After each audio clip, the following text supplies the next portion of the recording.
In today's episode, pag-uusapan natin yung mga pangarap na hindi natin natutupad. Hanggang dun na lang ba talaga yon? O baka hindi pa? O hindi talaga yon? Hi, alamin natin yan ngayon ha? Lord, oo nga, no? Pag nagtiwala ka, gumawa ka ng mabuti, magtrabaho ka lang ng magtrabaho ng patas, ibibigay sa'yo lahat na parang, kuya, nagagawa ko lahat. Nag-shoot yung boss ko, ako naman naghihila ng mga kable. Nag-edit ako, eto, may podcast tayo. Ako nag-edit, ako yung director ng sariling show, ako yung artista ng sariling show. YouTube, Facebook, ako yan, yung pangarap ko na sana po. Wala po akong katrabaho, ako yan. Hindi ko ni-reject ang sarili ko, in-apply ko yung sarili ko, hindi ko sinabi, I'll call you again. Oo. Ako lang to.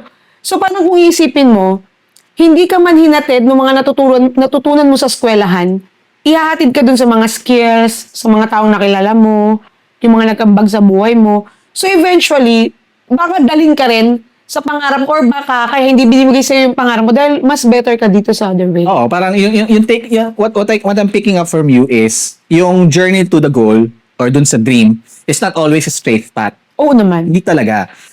Parang nung sa kwento mo, parang sinusubukan ko i-map yung journey mo from the time na naglilinis ka ng badminton court to where you are right now.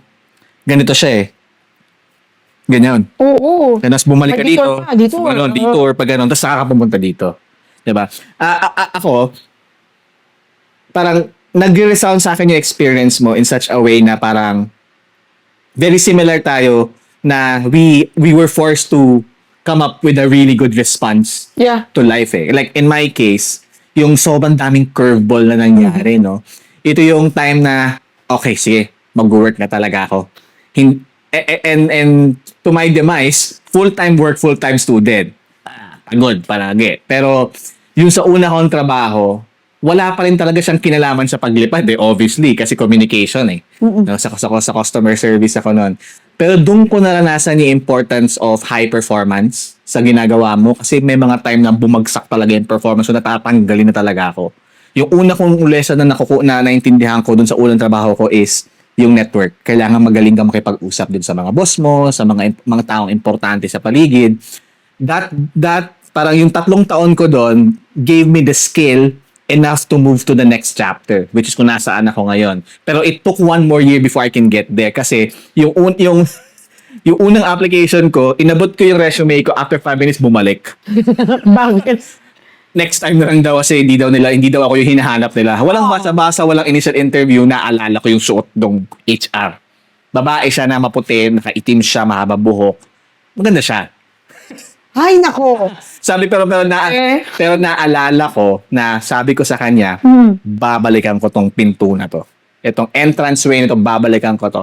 Exactly 1 year. Nag-apply ulit ako doon. After 1 month, birthday mo, na-hire ako doon.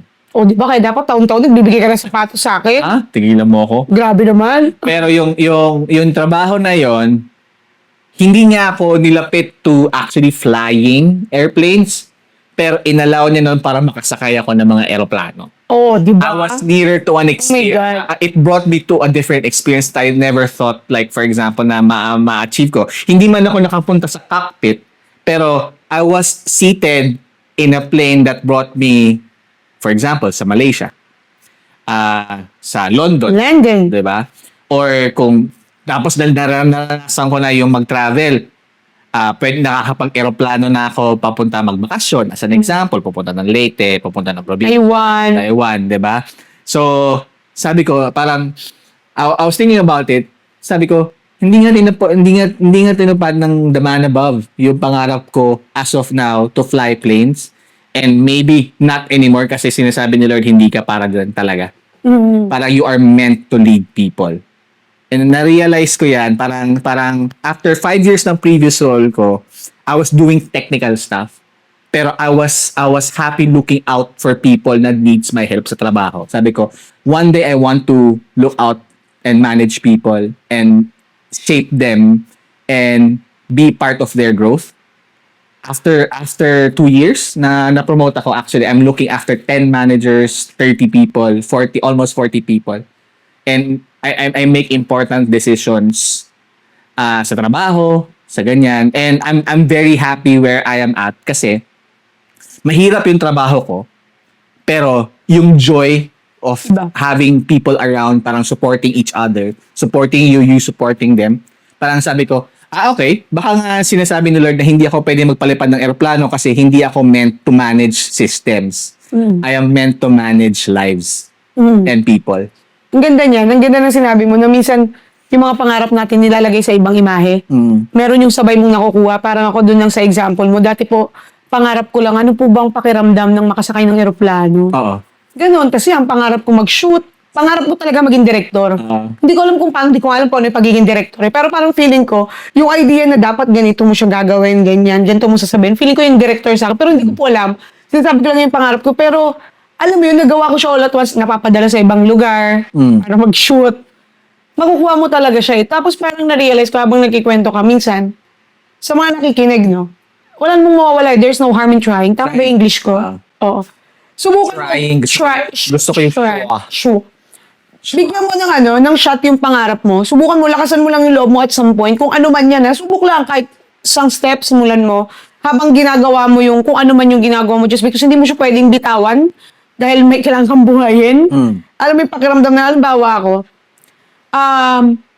at saka ito pa pala, mamuhunan ka sa pakikisama. For me, pero hindi naman ibig sabihin maging ass kisser ka or whatever. Pero may ibang may ganun at mag-work sa kanila. Pero, yung opportunity comes to the bold ones. Naalala ko kasi kung paano ako nagsimula ng writing gig ko.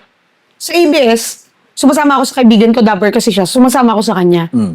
Tapos one time, maaga kami doon. May isang director, namumblema siya doon sa writer. Yung director nila.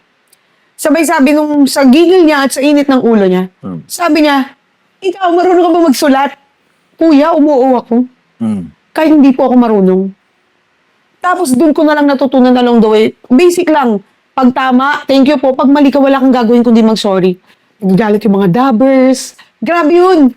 Pero lagi kong iniisip na yung kasabihan ng bata pa ako, pero naniniwala ako dun sa sticks and stones can break your bones, but words are nothing. Tapos tinatandaan ko, pero ang tagal ko siyang matutunan. Pero after nung talaga nagtsatsaga ako kahit na minsan hindi mo naman kailangan magstay. Hanggang matapos ng madaling araw, nakaupo ako sa tabi ng direktor. Para lang malaman. At nagsimula ako alam mo ba, nagsimula ako nun, yung bayad sa akin, parang 5% lang ng normal na binabayad dapat. Nakikita ko yung mga papel mo nun kabalot sa plastic nun eh. Nagkanda, puyat-puyat ka as in, talaga, tapos hindi mo, tapos yung laptop ko, binili pa sa kapitbahay na hulugan, dala-200. Hanggang sa nasisira-sira na siya, binibili ko sa Gilmore, yung natanggal yung disk drive, bibili ako ng external. Yun, naalala ko yun, yung lumalabas pa yun. Jurassic. Tapos akala ko, sabi ko, may nakikita ko yung mga magagandang laptop, may screen protector. Nilagyan ko ng plastic cover yung ko. Naalala mo? Naalala ko. Ganun bibigyan mo ng chance yung pangarap mo. Mahirap man, pero hindi mo kasi alam network. Kung saan ka dadalhin. Tapos iniisip ko, pampabango sa'yo na, nagsulat ako dito, nagsulat ako sa ganyan. Ang dami ko pong naranasan ganyan dahil lang sa gusto kong subukan yung pangarap ko. Lahat, pains and gains. Pero hindi naman talaga ako nakatungtong. Pero ang nakuha ko, yung alam mo yung pakiramdam na sinubukan mo. Yung gagawin mo, na eventually, dadalhin ka naman talaga Kumpara ka doon, o kung hindi man, tulad nga ng sinabi mo, for example, ang ganda nun Halimbawa, kunwari pa. Pamilya kayo ng doctors. Pressured kang kailangan mo maging doktor din. Nilaban mo dahil respeto mo sa pagmamahal mo sa magulang mo. Hindi yun yung pangarap mo kasi pangarap mo maging singer, director, filmmaker, artist. Yes. Hindi mo siya nakuha. Pero sa pagiging doktor mo, ang daming pangarap ang natupad dahil napahaba mo yung buhay nila. Alam mo yung gano'n, teachers. Gano'n din, ayaw mo mag-teacher. Gusto mo sana sa ibang bansa na lang ako magtrabaho. Ganyan. Kaso, pamilya ko, teacher kami, tsaka malaki daw sahod sa pag-government ka. Hindi mo nga natupad yung pangarap na gusto mo, pero ang daming bata na baka presidente na ngayon, senador na ngayon. Perspective, no? Yes, because dahil sa'yo. Alam mo yung domino effect lang siya. Kanina nga may nabasa ko. Na minsan sa buhay daw natin, kuya, may isip natin yung mga tao at pagkakataon na parang feeling mo ginamit ka lang nila. Gagalit ka. Ginamit lang naman nila ako Dahil kailangan nila ako. Pero alam mo, hindi pala Hindi ka nila ginamit. Ginamit ka ng Diyos para tulungan sila. Correct. At darating ang time na alam mong tama na okay, enough na to, kaya tayo nag-walk away sa mga tao, sa mga pagkakataon because of it. So lahat may reason. ang gawin mo lang, gawin mo yung part mo, give your best shot. Kasi ang mga bagay, kahit anong pilit mo, kung hindi ka talaga para doon, hindi talaga. Ako, naalala ko lang, ang ganda ng sinabi mo kasi na parang I keep coming back on that dream na maging pilot, no? And then, I'm trying to put things in perspective. Kapag ka piloto ka ng eroplano, ng commercial flight, meron kang mga tao sa likuran, mga pasahero, crew, ikaw yung kapitan. Diba? So, for all intents and purposes, hindi ka piloto, manager ka din. O, di ba? Diba? Hindi possible yon. Pero, very similar yung role ko ngayon, actually. I am part of a team of a 40-man crew in an operations na ako yung leader. Ako yung Oh, diba? kapitan. I make the shots. Kung may mangyaring masama sa eroplanong ito yung gagawin natin. Kapit kayo sa akin. Something like that. Or, hindi ko na alam kung anong gagawin dito. Usap tayo. Yung crew, mga manager, not crew, pero the manager, sabi ko, ano sa tingin, anong gagawin natin? Diba? Parang, if you think about it, parang, the man above, si Lord, hindi niya ako nilagay sa isang eroplano. Pero nilagay niya ako sa isang sitwasyon na kung naging piloto ako, yun din ang gagawin ko. So parang, hindi ko sinasabi na I've given up on the dream. Pero, I'm living the dream by making it happen while I'm awaiting for that dream to come true. Ang ganda nun. Ang ganda nun. Alam mo talaga ang perspective lang eh. Minsan kasi mauubos talaga yung energy natin sa kakapilit ng mga bagay-bagay na minsan kailangan lang nating sumabay sa agos. Na syempre, pero kailangan natin ng gawa. Hindi pwedeng hayaan lang natin na mangyari yung mga bagay-bagay, di ba? Kailangan mo mag-respond to life eh. Parang, it's just one thing na mangarap and try to pursue to make that dream come true. Pero pag hindi siya natupad o hindi pa siya pwedeng matupad daw, hindi pwedeng tumigil ang buhay from that eh. Yes. Diyan nangyayari lahat ng failures, lahat ng disappointments kasi you stay in that negative moment. Dapat you keep responding to life. Kung hindi man nangyari ngayon, find a way to somehow keep going, find another opportunity, find another opening. Tsaka minsan alam mo, nasisilaw lang tayo at nabubulagan tayo. Pero minsan pala, yung sitwasyon na meron tayo dito, pag nilukbak mo, dinasal mo yun. Oo. Na sana po. Hindi man yung eksakto. For example, ito yung trabaho mo. Oo nga, hindi natupad yung pangarap mo maging ganito. Pero pag tinignan mo yung payslip mo, ay oo nga. Sabi ko, Lord, nawa may trabaho po ako na nakaupo lang ako, aircon, malamig, tapos may sweldo kung ganito, may benepisyo kung ganito. Nay, binigay sa'yo. Binigay. Nabulagan ka lang kasi may inaantay ka pa na, hindi, ito yung gusto ko eh. Oo. Pero hindi binigay sa akin eh. Pero pag inisip mo, at pag nawala na siya sa'yo, doon mo marirealize na, oh my God, binigay pala sa akin. Di ba? Kaya parang, when you talk about dreams, hindi ka naman talaga yung itong mangarap eh. Oo. Pero tama ka doon so you have to respond sa buhay. You have to live with now. Kasi the more kang nag-iisip ng mga bagay na, dapat ganito ako, dapat eto na yung ano ko, maliligaw ka eh. Kaya babalikan ko yung sinabi ko kanina na kapag ka nangangarap ka, hindi kailangan palagi ka nakatingin sa taas. When I say sa taas, naka-aim high ka. Hindi kay syempre dapat lagi ka nakatingin sa taas kay Yes. Lord. Kasi siya yung sasandalan mo Correct. when all else fails, diba? Pero kapag ka may pangarap ka, kailangan hindi ka palagi naka-aim pataas. Nakatingin ka sa harap kasi hindi ka pwedeng bulag kung ano yung nandito. Pag bulag ka nandito, pwede kang banggain ng kahit sino eh. Kailangan mo umilag. Kailangan mo tumakbo. Pag hindi mo nagawa yon, chances are madadapa ka. Bakit ba natataliso ng mga tao? Hindi nakatingin sa dinadaanan. Tsaka hindi, alam mo kung ano pa? Nagmamadali. Diba? Kaya ako, natutunan ko na hindi lahat ng pinangarap ko natupad, pero baon ko, nasa likod ko. Kasi one day, pag may bumukas na isang pintuan, aatakin ko yung pintuan na yun. Pero at capable pa rin ako to do that with all of my mental and emotional might kasi baon ko yung pangarap ko, hindi ko binitawan. Pero nakatingin ako sa harap. Kasi pag hindi ka tumingin sa harap, hindi lang matatingsod ka. Baka na-miss mo na yung next na pinto. Yes. Yes, tama. Ang ganda nun. Kaya ako, alam mo ba, ang ginagawa ko minsan pag iniisip ko yung mga pangarap ko. Naku, hindi, kailangan kong matutunan yan. Pag kailangan ko i-revisit ang pangarap ko at mag-remapping ng mga plans Lagyan mo ko, ng diin. ang ginagawa ko, Yan. Umihiga ako sa paborito kong kama. Ayan. Sa Salem bed. Yan. Iba talaga kuya. Hindi, pero alam mo seryoso to. Lahat ng pangarap natin ginagawa natin pag nagdinilay-nilay na tayo, di ba? Pag at rest na tayo. At pag nakahiga ka sa masarap na higaan na alam mong, I got your back. Mas naiisip mo yung pangarap mo yun. Mas nare-realize mo yung, oo nga, blessed pala ako. Or ito na pala yung gusto ko. Or ito na pala yung meron ako. And that's because I have Salem bed in me. At saka pag nakahiga ka ng komportable, mas masarap mangarap eh. Of Pag course. nakahiga ka ng komportable, parang ang daming nangyayari sa imagination Replay. mo. Kasi nakarelax yung katawan mo, nakarelax yung ulo mo, nakarelax yung utak mo. At And that's because yung gawa ng Salem, kilala sila for comfort, durability, and world-class craftsmanship. oh my God. Alam mo, pinakamaganda pa ron. Nakahiga ka doon nung nangangarap ka. Hanggang sa maabot mo yung mga pangarap mo, nakahiga ka pa rin doon. Dahil sobrang tibay niya. Sana all natapod ang pangarap na nakahiga. Ang ibig ko lang sabihin, naabot mo yung pangarap mo doon. Gaano man katagal. Joke lang. Hindi, huwag ka mag-joke kasi tawa din naman yun. No? Sana all, no? Yung kikita ka ng 6 digits. Hindi, tapos kung sakaling dumating mo yung panahon na nag-iiyak ka, bakit wala ba? Mas nasira siya. Lifetime warranty siya. Life. Oo, di ba? Pwede mong pagawa and all, pero sa sobrang tibay niya, hindi mo na yung kailangang ipagawa. Basta ang mahalaga hanggang mabot mo yung pangarap mo, lagi mong alalahanin kung sino yung mga nandyan para sa'yo. At saka, sarap mangarap, nakahiga ka, at hindi ka inulubog. Suportado ka. Yes. Kasi may mga kama Correct. na lumulubog ka sa imbis na Correct. nakahiga ka sa kutsyon, ramdam mo yung bottom ng frame. Imbis na ma-motivate kang gumawa, ano ba? Ano ba yan? Bakit yun? Ano ba yan? Kailangan ko na mag-work kasi Diba? nasa likod. Oo, parang may something sa likod. Oo. Parang may nakatusok na spring. Oo. Oo, di ba?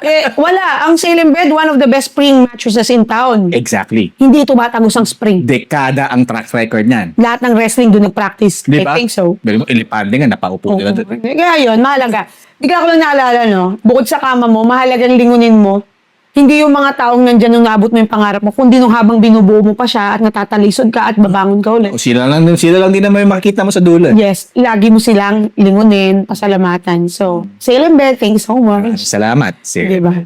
O, kaya naman po, para magkaroon din kayo ng hihigaan habang nangangarap at hanggang sa mabot yung pangarap nyo, guys, please feel free to visit the official website of Salem, www.salem.ph. Then, meron po sila sa Instagram and Facebook, of course. Ganun lang po, facebook.com or instagram.com/salem_ph. At mas pinadali pa po dahil dito tayo sanay yung nagdo-doorbell. Tung-tung, Lazada po, Shopee po. Bayad na po ba? Yan. Nasa Lazada po sila. May flagship po sila sa Lazada. Sa Shopee, meron din po. And sa TikTok Shop. Kaya ano pang hinihintay nyo? Mag-swipe. Doon lang kayo bibili doon sa mga flagship stores para legit yung makukuha niyo. Yes, magbasa po tayo ng mga reviews at mag-ready po ng pambayad. Shoutout kay Queen Quen na umu-order tapos si ate ang magbabayad. Kaya dahil sa Salem bed, masarap mangarap dahil masarap ang hinihigaan. Tama. And worth the money. Worth every Yes. penny, Hindi ka lugi. every cent. Yun. At dahil nga dyan, siguro bago tayo mag-end, ang masasabi ko lang, it's never too late para sa pangarap nyo. Pag nangarap kayo, todo nyo na, libre lang naman eh. Paano kung may matupad na isa, dalawa, di ba? Huwag nyo sukuhan yung pangarap nyo. At kung dumating man po yung mga pagkakataon na hindi nyo siya nagawa, lagi nyong lilingunin at pasalamatan yung sarili nyo doon sa mga sakripisyong ginawa nyo para sa iba. Para man sa pamilya, para man sa community. Hindi man kayo naging successful as you, naging successful kayo as human, as tao, sa mata ng Diyos. And to anyone, yun po yung pinaka-greatest reward nyo sa sarili nyo eh. And don't feel bad. At kung di pa dumarating ngayon, huwag po kayong mainip. Yes, mahaba pa ang buhay, pero mabilis din. Life is short. Pag nagkaroon ng opportunity, sabi nga, opportunity is like running water. You can't touch the same water twice. Pag meron, do it. Grab it. Opportunity comes to the bold ones. Pray for it. Live with it. At kung hindi man ibigay sa inyo, baka hindi pa o baka hindi yun. So, guys, susuko at kung nasan man po kayo ngayon, just do your best. Lahat yan, walang ibibigay sa atin, walang ambag sa magiging buhay natin. So, yun, laban lang. Sa akin, ang realidad ng buhay is hindi siya one size fits all. Ang buhay hindi yan designed to fit your plan. Baliktad, dapat your plan fits life. Oh. So when you dream, you only not dream of making that come true. You dream because that's the goal, and when you plan to reach those dreams, you anticipate failures too. And when you fail to plan and you fail to anticipate, don't expect that dreams will come true. And sa buhay kasi natin hindi talaga guarantee eh. Walang guarantee na pag nangarap ka, Natutupad mo. set ang timeline at alam mo kung kailan siya matutupad or matutupad siya if at all, 'di ba? So, pag nangarap ka, always learn na the plan is designed for two things. To reach that, at kung hindi man ma-reach, where do you go from there? If na-miss mo yung second na yon, you're set to fail. So, make sure that you plan the entire thing. Holistically, plan to succeed and plan in case you fail. Ayun. Very well said. Very, very well said. Ayan. At dahil nga po dyan, para magtuloy-tuloy na yung pangarap nyo, patuloy nyo po kami panoorin and i-share nyo na po itong aming podcast dahil bago lang po kami dito, share the word. In the right corner on Spotify. Oh, save nyo sa mga library nyo, share nyo. Yes. Ako, piliin nyo yung part na gusto nyo, crop nyo, i-share nyo na, i-reels nyo pa, malay nyo, makatulong din kayo through us. Di ba? And in-upload ko po ang mga videos namin sa aking YouTube channel, Almira Shiel. Pakihanap nyo lang po yung pakisubscribe na din. And on my Facebook page, Instagram, tsaka X, Almira Shiel. Ayun. So maraming salamat. Oo nga, buti nga ako mag-Twitter. Ayun. Ako sa Instagram, Kuya Dwayne. Yon, of course, hanapin niyo po si Kuya. So ayun guys, maraming salamat. Till next time. Bye!